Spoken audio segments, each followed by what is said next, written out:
This is the perfect time for us to cover a classic. Not only are we still elbow deep in Thanksgiving leftovers, but just 2 days ago, this movie hit its 30th anniversary of its theatrical release. What more could you want? Even more turkey? That's insane. So here are 7 things you didn't know about planes, trains, and automobiles. Probably.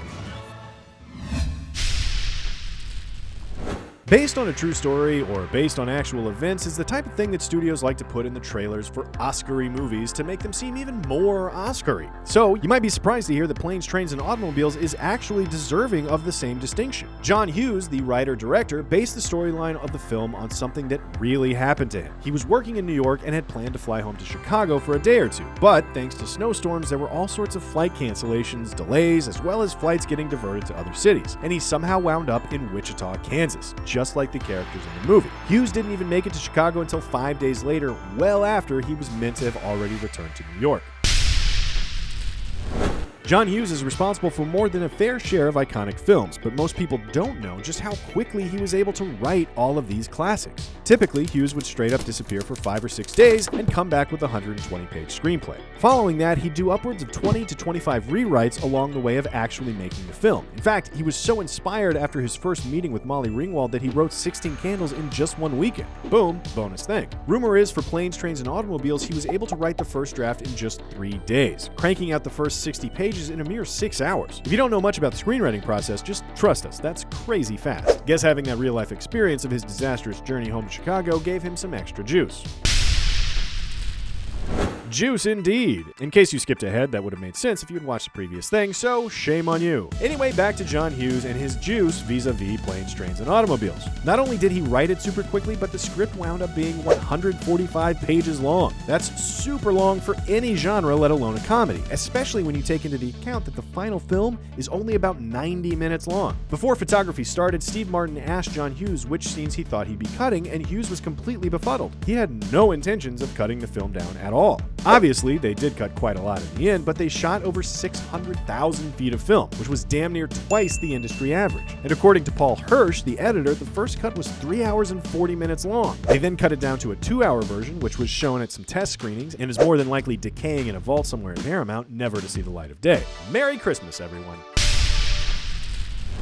It's easy to forget that Planes, Trains, and Automobiles is an R-rated comedy, until you rewatch this scene, that is. How may I help you? Start by wiping that f***ing dumbass smile off your rosy f***ing cheeks. Then you can give me a f***ing automobile, a f***ing Datsun, a f***ing Toyota, a f***ing Mustang, a f***ing Buick, 4 f***ing wheels and a seat. I really don't care for the way you're speaking to me. And I really don't care for the way your company left me in the middle of f***ing nowhere with f***ing keys to a f***ing car that isn't f***ing there. And I really didn't care to f***ing walk down a f***ing highway and across a f***ing runway to get back here to have you smile at my f***ing face. I want a f***ing car right f***ing now.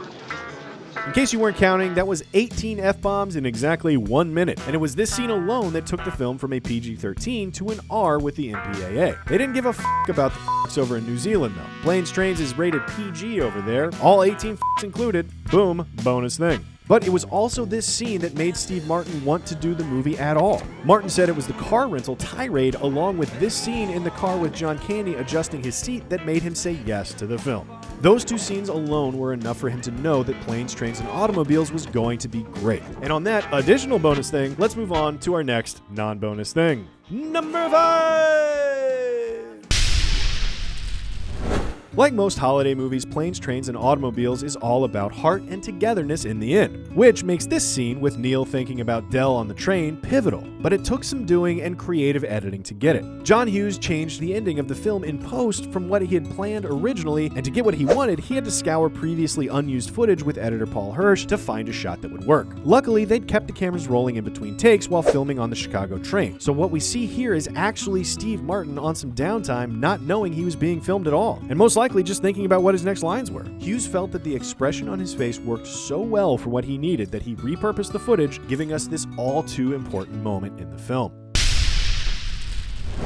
We mentioned earlier that to a large extent, Planes, Trains, and Automobiles was art imitating John Hughes' life. Unfortunately for the cast and crew, the process of making the film turned out to be quite a bit of life imitating art. Snow is a critical element of the story, and they scheduled production accordingly, planning to shoot the whole thing in Chicago during the snowy months, faking various locations for the other cities they needed along the way. As luck would have it, the snow just didn't come. The whole production wound up chasing snow, going from Chicago to Buffalo, New York and back, all in search of the snow they needed, only for it to melt as soon as production would get there. Steve Martin said that they were all basically living the plot of the movie, hopping planes, trains, and automobiles trying to find the snow that kept eluding them. Let's wrap this up with an Easter egg, as we often like to do. You guys know that. We do it often. Take a look at this scene where we see Neil's wife watching TV. You know, intercut with Neil living his personal version of hell. Though we can't see it, if you listen closely, John Hughes fans might recognize that she's actually watching She's Having a Baby, another John Hughes movie. A movie that wasn't released until after Planes, Trains, and Automobiles, by the way. So the question here really is, how did she get a pirated copy? Oh, and quick bonus Easter egg, Kevin Bacon, who stars in She's Having a Baby, is also the guy who beats Neil to the cab in the beginning of Planes, Trains, and Automobiles. Though he's simply called Taxi Racer in the credits, John Hughes superfans theorize that he's actually playing Jake from She's Having a Baby in this scene, which then makes it extra weird that Neil's wife is watching She's Having a Baby later on in Planes, Trains. So resolve that, John Hughes fan theorists. Wow. That's it for today. We hope you guys are enjoying the holiday season, and be sure to hit the thumbs up if you're feeling the John Hughes, John Candy, and Steve Martin love like we are. Thanks for watching, and subscribe to CineFix for more true-ish things about movies and sometimes 18 super festive fucks right here on Things You Didn't Know.